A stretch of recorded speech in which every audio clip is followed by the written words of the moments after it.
people don't know what they don't know. And so they have to come in, they're supposed to be fresh, but they have an idea about what January 6th was. If they think it was a riot, if they think it just got out of control, that premise would cut against the government's theory of the case. Did you glean anything from these filings about how they will try to actually show what I quoted there, Smith saying this is a culmination of premeditated conspiracies?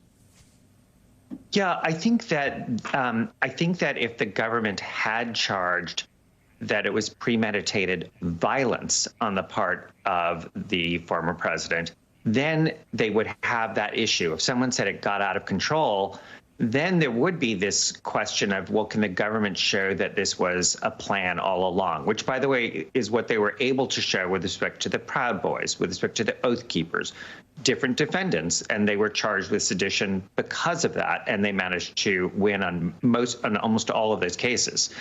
With the former president, though, they're not going to have to deal with that because they didn't charge the violence as part of the crime. They just need to be able to show that part of his plan was to have this rally there.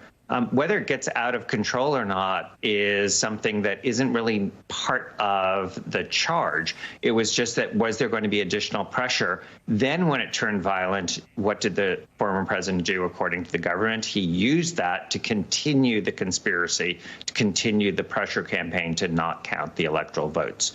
So I think that they have, very carefully charged this to deal with those kinds of defenses at trial. So that's why when the case was charged, I think a lot of us were looking and going, this was very skillfully done to avoid pitfalls.